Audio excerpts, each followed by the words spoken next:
قدیم کی جو کتابیں ہیں، بالخصوص تورات کی جو 5 کتابیں ہیں، ان 5 کتابوں کی زبان کیا ہے؟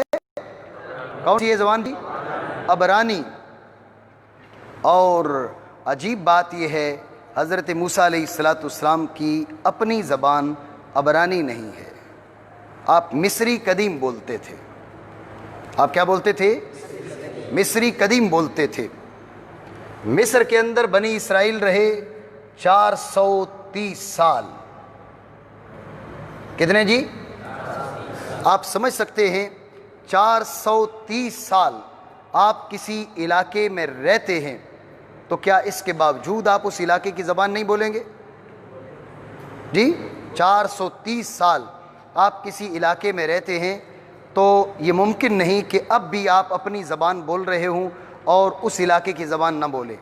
لیکن بالفرض 430 سال گزرنے کے باوجود حضرت موسیٰ علیہ السلام اب بھی اپنے آبا کی پرانی زبان بول رہے ہوں، ذہن میں رہے وہ بھی عبرانی نہیں تھی۔ 430 سال رہے مصر میں، اس کے مطابق آپ کی زبان یا تو مصری قدیم ہو، یا آپ کی جو آبائی زبان قدیم ہے۔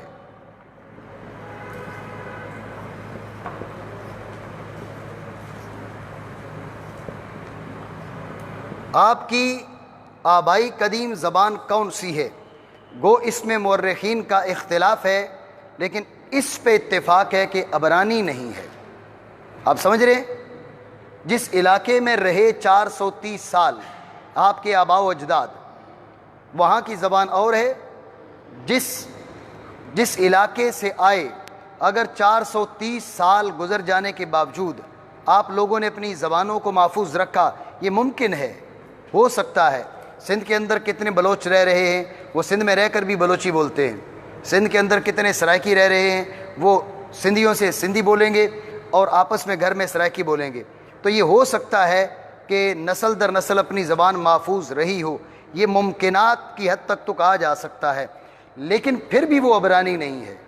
تو سب سے پہلا سوال تورات پر یہ ہوگا، جب ہم اس پہ ناقدانہ نظر ڈالتے ہیں، جو تورات کی حیثیت کو ہماری نگاہوں میں کمزور کرتی ہے، وہ یہ ہے کہ تورات کی زبان وہ نہیں ہے جو حضرت موسیٰ کی زبان تھی، نہ تو موسیٰ علیہ السلام کی علاقائی زبان، نہ موسیٰ علیہ السلام کی آبائی زبان۔ یہ ممکن نہیں ہے، کیونکہ بنی اسرائیل جب وہاں سے مصر سے نکلے، یہ تقریباً 200 سال بعد جا کر ان لوگوں نے عبرانی بولنا شروع کی ہے۔ تو پھر یہ کیسے ممکن ہے حضرت موسیٰ علیہ السلام کے وصال کو 1 صدی یا 1.5 صدی گزر چکی ہو، تو 1 صدی 1.5 صدی اپنے وصال سے پہلے اپنی قوم کی جو زبان بننے والی تھی، آپ پہلے عبرانی زبان میں کیسے وہ کتاب لکھ سکتے ہیں؟ آپ میری بات سمجھے؟ تو سب سے پہلا سوال جو تورات پہ ہوتا ہے وہ یہ کہ اس کی جو بنیادی زبان ہے، اساسی زبان ہے، اصلی زبان ہے، وہ عبرانی ہے۔ لیکن موسیٰ علیہ السلام کی نہ علاقائی زبان عبرانی، وہ مصری قدیم، نہ آبائی زبان عبرانی۔ تو یہ بنیادی سوال ہے تورات پر، جس کا یہود کے پاس کوئی جواب نہیں۔ اس قسم کی الٹی سیدھی باتیں آگے پیچھے کی جا سکتی ہیں، لیکن اس سوال نے تورات کی حیثیت کو کمزور کر دیا۔ آپ میری بات سمجھے؟ یہ پہلا سوال ہمارا تورات کے بارے میں، جس نے تورات کی حیثیت کو کمزور کیا۔ دوسری چیز پہ آتے ہیں، اتنی بات آپ سمجھے؟ اس کے بارے میں کوئی کچھ کہنا چاہے؟ آگے چلتے ہیں۔ تورات میں حضرت موسیٰ علیہ السلام کا جہاں جہاں ذکر آتا ہے، یہ موجود بھی ہے، اس کو بعد میں آپ دیکھنا چاہیں تو دیکھ سکتے ہیں۔ جہاں جہاں حضرت موسیٰ علیہ السلام کا ذکر آتا ہے، آپ بتائیے کہ جب میں لکھ رہا ہوں، میں نے 5 کتابیں لکھی، کہیں تو میں کہوں گا جواب میں نے بولا، میں تمہیں یہ کہتا ہوں، کسی جگہ تو بولتا میں 5 کتابیں، 5 اجزاء تورات کے لکھے حضرت موسیٰ علیہ السلام نے، کہیں پر تو متکلم کا صیغہ استعمال کرتے، ہر جگہ کہتے موسیٰ بولے، موسیٰ نے جواب دیا، موسیٰ نے کہا۔ آپ سمجھ رہے ہیں؟ ہر جگہ جو غائب کا صیغہ ہے، یہ بھی تورات کی جو حیثیت ہے اسے شک میں ڈالتا ہے، تورات کی جو حیثیت ہے اسے شک میں ڈالتا ہے کہ ہر جگہ غائب کا صیغہ کیوں ہے۔ پہلی چیز جو میں نے آپ کو بتائی وہ ہے تورات کی زبان حضرت موسیٰ کی زبان سے مختلف ہے۔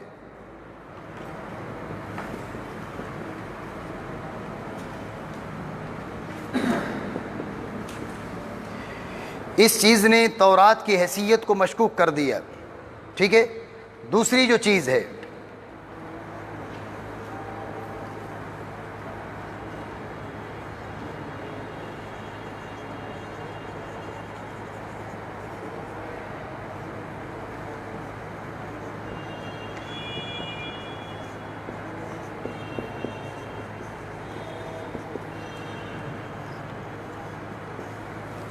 تورات میں حضرت موسیٰ علیہ السلام کا جو ذکر ہے وہ جا بجا غائب کے صیغہ سے ہے۔ یہ بائبل موجود ہے اس وقت، آپ اب دیکھنا چاہیں یا بعد میں دیکھنا چاہیں یہ دیکھ سکتے ہیں۔ حضرت موسیٰ علیہ السلام کا جا بجا ذکر آ رہا ہے، یہ نہیں کہ ذکر نہیں آ رہا، ذکر آ رہا ہے، لیکن کیا موسیٰ بولے، موسیٰ نے کہا، موسیٰ گئے، موسیٰ آئے، موسیٰ بیٹھے، موسیٰ نے جواب دیا، موسیٰ نے رب سے یہ ہر جگہ پر حضرت موسیٰ کا جو ذکر ہے وہ غائب کے صیغے سے یہ بتاتا ہے موسیٰ نے نہیں لکھا۔ موسیٰ لکھتے تو کم از کم کہیں پر یہ کہتے میں نے اپنے رب سے کہا، میں تم کو یہ کہتا ہوں، میری بات مانو، میں بیٹھ گیا، میں کھڑا ہو گیا، میں باہر چلا گیا، میں نے فرعون سے یوں کہا، فرعون نے مجھ سے یوں کہا۔ کہیں تو تکلم کا صیغہ استعمال کیا جاتا، کہیں تو متکلم کے الفاظ کو بولا جاتا۔ آپ میری بات سمجھ رہے ہیں؟ یہ دوسری چیز ہے، یہ دوسرا پوائنٹ ہے جس نے تورات کی حیثیت کو مشکوک کیا۔ آپ کے سامنے یہ پیپر ہیں، ان کو دیکھیے۔ حضرت موسیٰ علیہ السلام کی تعریف ہے تورات کے اندر جگہ جگہ، توجہ ہے آپ کی، تعریف ہے، نبی ہیں، کلیم ہیں، رسول ہیں، قابل تعریف ہیں۔ لیکن آپ سمجھتے ہیں جب موسیٰ خود لکھیں گے، موسیٰ خود اپنی بات کریں گے تو اب کیا ہے، اب بات کی جاتی ہے انکساری والے انداز میں۔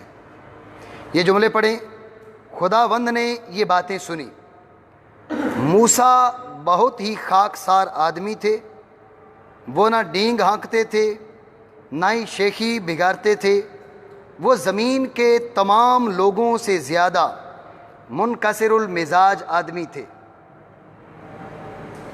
آپ نے سنا، پڑھا اسی لیے نہیں کہ سب کے پاس ہے نہیں نا۔ یہ موسیٰ علیہ السلام آپ سمجھ سکتے ہیں کہ ایک آدمی اپنے ہاتھ سے اس انداز میں اپنی تعریف نہیں کرتا، یہ کرتا ہے۔ اگلا جملہ، خداوند مصریوں کو تم لوگوں پر مہربان بنائے گا۔ یہ خروج ہے اس کے 11ویں باب کا تیسرا جملہ۔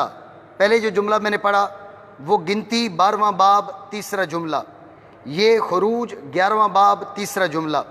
جو بائیں جانب لکھا ہوا ہے یہ باب ہے، جو دائیں جانب لکھا ہوا ہے یہ جملہ ہے، بعض جگہ اس سے الگ بھی ہے، وہ میں آپ کو ساتھ ساتھ بتا رہا ہوں۔ خداوند مصریوں کو تم لوگوں پر مہربان بنائے گا۔ مصری لوگ یہاں تک کہ فرعون کے عہدیدار بھی پہلے سے موسیٰ کو عظیم شخصیت سمجھتے ہیں۔ تو حضرت موسیٰ علیہ السلام کی تعریف ہو، مدح ہو، یہ کوئی قابل اعتراض بات نہیں ہے۔ اللہ کے نبی ہیں، اللہ کے رسول ہیں، ہماری فکر یہ ہے کہ یہ نہیں، یہ تو بالکل معمولی بات ہے۔ حضرت موسیٰ تو اللہ کے نبی ہیں، رسول ہیں، اولو العزم رسولوں میں سے ہیں، بہت عظیم شخصیت کے مالک ہیں، لیکن اپنے قلم سے اس قسم کے جملے عمومی طور پر ادا نہیں کیے جاتے۔ اپنے قلم سے اس قسم کے جملے عمومی طور پر ادا نہیں کیے جاتے۔ یہ بھی اکیلے یہ بات ہوتی تو آپ کہتے اللہ رب العالمین نے فرمایا تو موسیٰ نے لکھ دیا، لیکن ابھی تو ہم بات کو چلا رہے ہیں نا، آگے بات چل رہی ہے۔ اس قسم کے جو جملے ہیں وہ تورات میں جا بجا موجود ہیں، جو ہمیں سمجھاتے ہیں کہ موسیٰ کے اپنے ہاتھوں کی یہ لکھائی نہیں ہے۔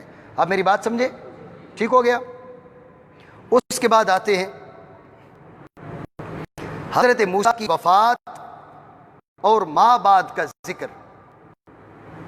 یہ استثناء باب 34واں اس کا جملہ 5واں، استثناء باب 34واں جملہ 5واں، تب خداوند کے خادم موسیٰ ملک موآب میں انتقال کر گئے۔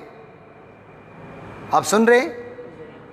تب خداوند کے خادم موسیٰ ملک موآب میں انتقال کر گئے۔ بتائیے حضرت موسیٰ لکھ رہے ہیں تو اپنی جو وفات ہے، جو وصال ہے، وہ کیسے تحریر کیا؟ یہ جملہ صاف نہیں ہے کہ یہ آپ کے وصال کے بعد لکھی گئی؟ میری بات نہیں سمجھے آپ؟ نیند آ گئی ہے؟ چلو ہاں کر دیں۔ فاروق نیند آ گئی ہے؟ صحیح۔ تب خداوند کے خادم موسیٰ ملک موآب میں انتقال کر گئے۔ حیرت کی بات ہے، حضرت موسیٰ علیہ السلام نے اپنے وصال سے پہلے یہ کیسے لکھ دیا؟ اگلا جملہ اسی سفر استثناء کا ہے، باب یہی ہے 34واں اور جملہ ہے 6۔ لیکن آج بھی کوئی نہیں جانتا کہ موسیٰ کی قبر کہاں ہے۔ لیکن آج بھی کوئی نہیں جانتا کہ موسیٰ کی قبر کہاں ہے۔ آپ کیا سمجھتے ہیں؟ یہ جملے کسی کے مرنے کے صدیوں بعد لکھے جاتے ہیں۔ آج تک کسی کو نہیں پتا کہ موسیٰ کی قبر کہاں پر ہے۔ آپ جس دور میں ہیں اس دور میں کوئی آدمی فوت ہوتا ہے اور اتنی بڑی شخصیت، اللہ کے نبی، رسول، کلیم، ان کی قبر کون بھول سکتا ہے؟ اس دور میں ان کی آنکھوں کے سامنے ان کی تدفین ہوتی ہے، ان کی قبر لوگوں کی نظروں سے کیسے اوجھل ہو سکتی ہے؟ اور پھر اس قسم کا اور آج بھی کوئی نہیں جانتا۔ یہ بھی حضرت موسیٰ علیہ السلام کم از کم نہیں لکھ سکتے۔ پہلے استثناء کا 31واں باب اور 9واں جملہ وہ کہہ رہا تھا کہ کتاب موسیٰ نے لکھی، تورات موسیٰ نے لکھی۔ اب یہ اسی استثناء کا 34واں باب اور 6واں جملہ کہہ رہا ہے آج تک کسی کو نہیں پتا چلا کہ موسیٰ کی قبر کہاں ہے۔ اس سے اگلا جملہ دیکھیں، یہ بھی باب وہی چل رہا ہے 34واں اور اس کا 10واں جملہ، لیکن اس وقت کے بعد موسیٰ کی طرح کوئی نبی نہیں ہوا۔ کوئی عقل مند کہہ سکتا ہے حضرت موسیٰ علیہ السلام کی زندگی میں حضرت موسیٰ نے جملے لکھے؟ یہ تو لکھ سکتے تھے کہ اللہ رب العالمین نے مجھ سے وعدہ کیا کہ تیرے بعد تیرے جیسا نبی نہیں بھیجوں گا، تمہارے بعد تمہارے جیسا نبی نہیں بھیجوں گا۔ موسیٰ اگر لکھتے تو یوں لکھتے، اس قسم کا جملہ موسیٰ علیہ السلام سے متوقع تھا، اس قسم کا جملہ تو لکھ سکتے تھے، لیکن یوں لکھنا، لیکن اس وقت کے بعد سفر استثناء 34واں باب 10واں جملہ، لیکن اس وقت کے بعد موسیٰ کی طرح کوئی نبی نہیں ہوا، تو یہ ہر عقل مند کے لیے کافی ہے کہ حضرت موسیٰ کے ہاتھوں کی یہ لکھائی نہیں ہے۔ اتنی بات آپ سمجھے؟ ٹھیک ہو گیا؟ آگے ہم چلتے ہیں۔ یہ مٹھائی میں ایک اور بات آپ کو بتاتا ہوں، یا یہ مٹھائی نہیں، میں ایک اور چیز آپ کو سمجھاتا ہوں۔ یہ چند ایک ہم نے جب اس پہ نظر ڈالی تو چند ایسی چیزیں ہیں جو ہمیں سمجھا رہی ہیں کہ حضرت موسیٰ علیہ السلام کے ہاتھوں کی لکھی ہوئی نہیں ہے تورات۔ تورات کی جو حیثیت ہے وہ ہماری نظروں میں مشکوک ہو گئی۔ اور پھر کل ایک چیز آخر میں نے آپ کو بتائی تھی کہ جو قدیم نسخے ہیں، تورات کے قدیم نسخے ہیں، ایک عبرانی، ایک ہفتادی ترجمہ، ایک سامری، بتایا تھا جی؟ جو عبرانی ہے اور سامری ہے ان میں 6000 اختلافات۔ کتنے جی؟ 6000 اختلافات۔ کل کسی نے کمنٹس میں لکھا شاید ہر صفحے میں کتنے بنیں گے؟ 7 بنیں گے۔ اگر 6000 کو ہم اس کے صفحات پر تقسیم کریں، کل میں نے آپ کو صفحات کی تعداد بتائی تھی، تو کمنٹس میں سے کسی نے کمنٹ کیے کہ بھائی ایک صفحے پر 7 اختلاف بنتے ہیں، اگر ان کو صفحات پر تقسیم کیا جائے، ہر صفحے میں 7 اختلاف۔ عجیب بات نہیں ہے؟ اب بھی کتاب کی حیثیت مشکوک ہوگی نہیں ہوگی؟ اور عبرانی میں اور سامری میں 6000 اختلافات، اور یونانی میں اور سامری میں تقریباً 4000 اختلافات، اور یونانی ترجمہ میں اور عبرانی میں 14 کتابوں کا اختلاف۔ تھوڑا اختلاف ہے۔ اب بھی اگر ہم یہ کہیں کہ نہیں یہ بالکل محفوظ ہے جیسے اللہ رب العالمین نے نازل کی، ایک زیر زبر پیش حرف اس کا فرق نہیں پڑا، تو یقیناً کہ یہ بالکل عجیب و غریب بات بن جائے گی۔ اس چیز نے بھی کیا کیا؟ اس چیز نے بھی تورات کی حیثیت کو مشکوک کر دیا۔ بات سمجھ رہے؟ بات کو آگے لے کے چلتے ہیں۔ میں نے آپ کو بتایا کوئی نسخہ تورات کا حضرت موسیٰ کے دور کا موجود نہیں ہے، حضرت سلیمان علیہ السلام کے دور کا موجود نہیں ہے، حضرت داؤد علیہ السلام کے دور کا موجود نہیں ہے، کوئی نسخہ اس دور کا موجود نہیں ہے۔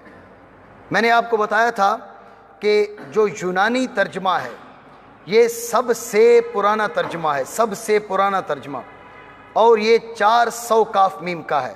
کل بتایا تھا جی، کب کا ہے؟ 400 کاف میم۔ تو حضرت موسیٰ علیہ السلام اور اس کی کتابت میں 900 سے 1000 سال کا فرق پڑتا ہے۔ 900 سے 1000 سال میں نہ جانے کتنی باتیں بدل جاتی ہیں۔ ابھی آپ نے سنا ہے یہ بات، باہر جا کر اگر آپ بیان کریں گے، باہر تو دور کی بات ہے، یہی میرے جملے آپ دہرانے کی کوشش کریں گے تو پتہ نہیں کس کیا کا کیا دہرائیں گے، اور جو سو رہے ہیں وہ تو خواب میں نہ جانے کیا دیکھ رہے ہیں۔ حضور بخش، ٹھیک ہے، یہ چند چیزیں۔ اس کے بعد آپ دیکھیں تورات میں، عہد قدیم میں اور بالخصوص تورات میں ایسی چیزیں بے شمار ہیں۔ یہ صرف بطور مثال میں لکھ کر لایا ہوں۔ اگر میں استیاب کرتا اور ساری چیزوں کو جمع کرتا تو ہمارا یہ مختصر، انتہائی مختصر وقت کیا ہے وہ اس کی اجازت نہ دیتا، اور پھر فوٹو کاپی کے بھی پیسے آپ نہ دیتے تو وہ زیادہ خرچہ پڑ جاتا۔ عبدالرؤف نے مجھے آ کر کہا 16 روپے کی ایک کاپی پڑی ہے۔ کہاں گئے عبدالرؤف؟ کہا 16 روپے کی ایک کاپی پڑی ہے۔ تو میں نے کہا پہلے تو کبھی کسی نے دیے نہیں ہے، آج بھی کوئی نہیں دے گا۔ آپ دیکھیے شان باری عز اسمہ کے غیر لائق گفتگو، یہ صفر پیدائش ہے، باب ہے دوسرا، جملہ ہے تیسرا۔ بائیں طرف جو لکھا ہوا ہے یہ باب ہے، دائیں طرف جو لکھا ہوا ہے جملے کا نمبر ہے۔ خدا نے 7ویں دن کو برکت دی، یہ ہفتے کے روز جو جسے بولتے ہیں شنبہ، خدا نے 7ویں دن کو برکت دی اور اس کو مقدس دن قرار دیا۔ اس نے اپنی تخلیق کے کام کو پورا کر کے اسی دن آرام کیا۔ اسی دن کیا کیا جی؟ اللہ رب العالمین نے ہفتے کے روز آرام کیا۔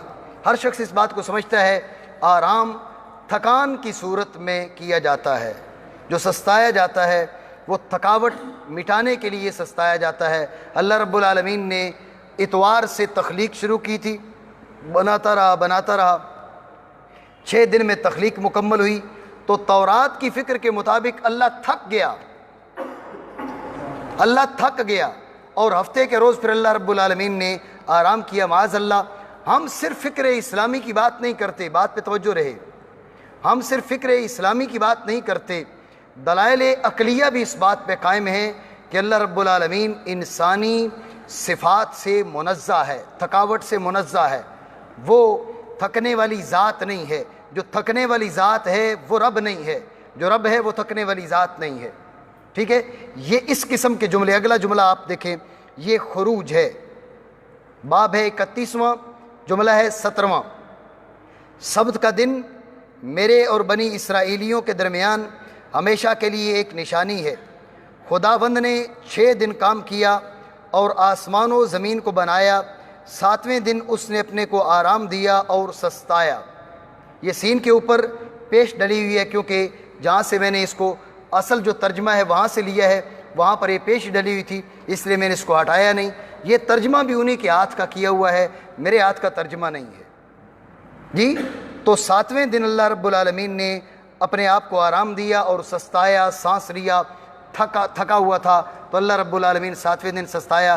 دیکھیے یہ باتیں اللہ رب العالمین کی شان کے لائق نہیں، یہ بھی تورات کی حیثیت کو کمزور بناتی ہیں۔ آپ سمجھ رہے ہیں بات کو؟ اگلے جملے کی طرف آتے ہیں۔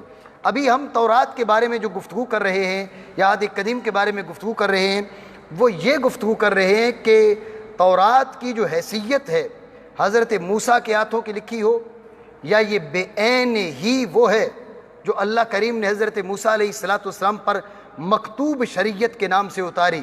یہود کی فکر کے مطابق یہ مکتوب شریعت ہے تورات۔ تو مکتوب شریعت اس انداز کی جس کے اندر اللہ رب العالمین کی شان کے خلاف گفتگو بھی موجود ہے، نبیوں کی بات کرتے ہیں، وہ بعد میں آئے گی، تو اس سے بھی اندازہ ہوگا کہ یہ آسمانی کتاب نہیں ہو سکتی، کسی نبی کی تعلیمات نہیں ہو سکتی، اس میں یقیناً تبدیلی ہو چکی ہے، یقیناً تبدیلی ہو چکی ہے۔ اور یہ وہ بات نہیں ہے کہ جو ہم صرف اور صرف ایک مسلمان ہونے کی حیثیت سے کرتے ہیں۔ مسلمان ہونے کی حیثیت سے ہماری فکر ضرور ہے کہ تورات، زبور اور انجیل تمام کتب سماویہ چونکہ ان کی حفاظت ان قوموں کے سپرد کر دی گئی تھی، وہ ان کو محفوظ نہ رکھ سکیں اور تبدیل ہو چکی۔ قرآن عظیم کے بارے میں اللہ رب العالمین نے فرمایا اِنَّا نَحْنُ نَزَّلْنَا الذِّكْرَ وَإِنَّا لَهُ لَحَافِظُونَ، ہم نے اسے اتارا اور ہم ہیں محافظ۔ بات سچی ہے، قرآن ہمارے حوالے کیا جاتا تو ہو سکتا ہے ہم بھی اب تک نہ جانے کتنی تبدیلیاں کر چکے ہوتے، لیکن قرآن کی حفاظت اللہ رب العالمین نے اپنے ذمہ لی ہے، اس لیے قرآن آج بھی محفوظ ہے۔ لیکن تورات کو کوئی بھی بنظر انصاف دیکھنے والا یہ نہیں کہہ سکتا کہ یہ آسمانی کتاب ہے، یہ اللہ کی تعلیمات ہیں یا کسی نبی کی تعلیمات ہیں۔ آپ سنتے جائیے، آگے چلتے ہیں۔ یہ بھی سفر پیدائش ہے، اس کا باب ہے 32واں۔ اب دائیں جانب جو لکھا ہے یہ باب ہے 25 تا 32، یہ ہیں اس کے جملے۔ باب ہے 32واں اور 25 تا 32 یہ جملے ہیں۔ میں اس کو پڑھتا ہوں۔ یہ جو عنوان اوپر لکھا ہوا ہے خدا کے ساتھ لڑائی، یہ بھی عنوان میں نے نہیں دیا، یہ باقاعدہ بائبل کے اندر موجود ہے، عہد قدیم کے اندر یہ عنوان موجود ہے، خدا کے ساتھ لڑائی۔ اس میں واقع ہوا ہے حضرت یعقوب کا رب سے لڑنے کا۔ ساری نص پڑھوں گا، وقت اس میں زیادہ لگے گا، آپ غور کیجئے۔ حضرت یعقوب اللہ سے لڑے، ساری رات لڑتے رہے، اور اللہ معاذ اللہ ثم معاذ اللہ، اللہ کریم جو ہے وہ یعقوب کو کمزور نہیں کر سکا، چت نہیں کر سکا، اس کو ہرا نہیں سکا۔ صبح کا وقت ہوا تو اب اپنی جان چھڑانے کے لیے اس نے کہا مجھے جانے دے۔ اللہ نے کہا، یعقوب علیہ السلام سے کہا مجھے جانے دے، میری جان چھوڑ۔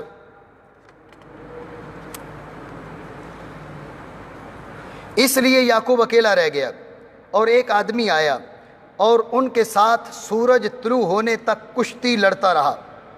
اس آدمی نے یہ محسوس کیا کہ میرا یعقوب کو شکست دینا ناممکن ہے، یعقوب مجھ سے ہار نہیں سکتا، میرا یعقوب، یہ آدمی اللہ ہے، ٹھیک ہے، یہ آدمی رب ہے۔ تو اس آدمی نے محسوس کیا کہ میرا یعقوب کو شکست دینا ناممکن ہے، تو اس آدمی نے یعقوب کی ران کو چھو لیا تو یعقوب کے پیر کا جوڑ چھوٹ گیا۔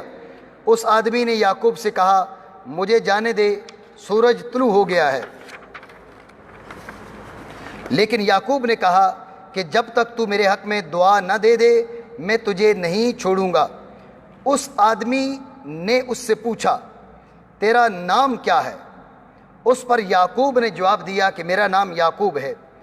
تب اس آدمی نے کہا کہ اس کے بعد تیرا نام یعقوب نہ رہے گا بلکہ اسرائیل ہوگا۔ توجہ ہے آپ کی؟ جی، میں نے اسرائیل کے 3 معنی آپ کے سامنے ذکر کیے تھے، ایک عبداللہ کے، ایک صفوت اللہ کے، اور ایک مجاہد اللہ کے۔ مجاہد اللہ ذہن میں رہے، ہم مجاہد اللہ مانتے حضرت یعقوب کو۔ مجاہد اللہ کس معنی میں؟ مجاہد للہ تعالی، مجاہد اللہ کے لیے کوششیں کرنے والا، اللہ کے دین کی سربلندی کے لیے جہاد کرنے والا۔ مجاہد اللہ مجاہد للہ تعالی. تو یہودی فکر کے مطابق مجاہد اللہ حضرت یعقوب اس لیے ہیں ڈائریکٹ اللہ سے لڑنے والے. مجاہد کی جو اضافت کی جا رہی ہے مجاہد للہ کے معنی میں نہیں ہے، رب سے جہاد کرنے والا. اسرائیل نام اس لیے دیا گیا کہ تو کس سے لڑا؟ تو اپنے رب سے لڑا. جب تو اپنے رب سے لڑا اس لیے تیرا نام ہے مجاہد اللہ، اللہ سے جہاد کرنے والا. اسلامی فکر کے مطابق اللہ کے لیے جہاد کرنے والا، اور یہودی فکر کے مطابق اللہ سے جہاد کرنے والا. اور میں نے تجھے انعام دیا جو ہے آپ کی، اور میں نے اللہ کہہ رہا وہ آدمی جو لڑا تھا، اور میں نے تجھے یہ انعام دیا کیونکہ تو خدا سے اور آدمیوں سے لڑا ہے اور غالب ہوا ہے. تو اللہ سے بھی لڑا ہے، بندوں سے بھی لڑا ہے، لڑنے کے بعد تو غالب رہا ہے. یہ آگے بھی چل رہی ہے بات. تو کہنے کا مقصد یہ ہے کیا اللہ رب العالمین کی ذات اتنی کمزور پڑ گئی کہ جناب یعقوب سے لڑائی میں یعقوب علیہ السلام کو پچھاڑ نہ سکی؟ حضرت یعقوب علیہ السلام سے جان چھڑا کر جانا پڑا اور سوچا کہ یہ تو مجھ سے ہارنے والا نہیں ہے. یہ بات کسی طور پر بھی ذات باری عز اسمہ کی شان کے لائق نہیں ہے. اس کے بعد اور بھی کئی ایک جملے ہیں، آپ دیکھیے. یہ سفر استثناء کا باب ہے 7واں، جملہ 1 سے 4 تک. تو اس میں بنی اسرائیل کو اللہ رب العالمین جو پیام دے رہا ہے یہ عجیب و غریب پیام ہے. یہ تیسری سطر آپ دیکھیں. خداوند تمہارا ان قوموں کو تمہارے حوالے کرے گا اور تم انہیں شکست دو گے. تمہیں انہیں پوری طرح تباہ کر دینا چاہیے.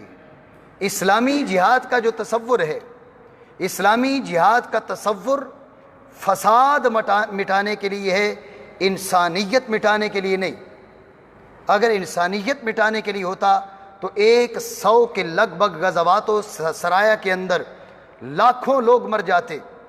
لیکن 100 کے لگ بھگ غزوات و سرایہ جو حضور کے دور میں ہوتے ہیں اس میں گنتی کے چند 100 لوگ مرتے ہیں، چند 100 لوگ مرتے ہیں. یہ ہے وہ جہاد جو انسانیت کی بقا کے لیے، فساد مٹانے کے لیے لڑا جاتا ہے. یہ کون سا جو جہاد ہو رہا ہے کہ تمہیں انہیں پوری طرح تباہ کر دینا چاہیے. ان کے ساتھ کوئی معاہدہ نہ کرو، ان پر کسی قسم کا رحم نہ کرو، ان لوگوں میں سے کسی آدمی کے ساتھ شادی نہ کرو، اور ان ریاستوں کے کسی آدمی کے ساتھ اپنے بیٹوں اور بیٹیوں کی شادی نہ کرو. اللہ رب العالمین منع کر رہا ہے جن علاقوں کو تم فتح کرو گے یکسر مٹا دو وغیرہ وغیرہ. یہ باتیں بھی کم از کم آسمانی دین کے لائق نہیں ہیں. اللہ رب العالمین جس کے بارے میں ہم یہ کہتے ہیں وہ تو ماؤں سے زیادہ محبت کرتا ہے اپنے بندوں سے.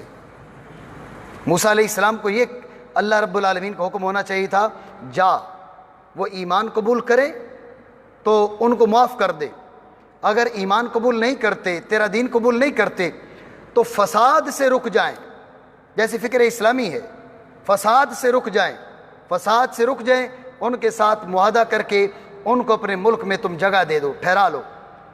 انسانیت کو مٹانا، انسانیت کو ختم کرنا کم از کم نہ عقل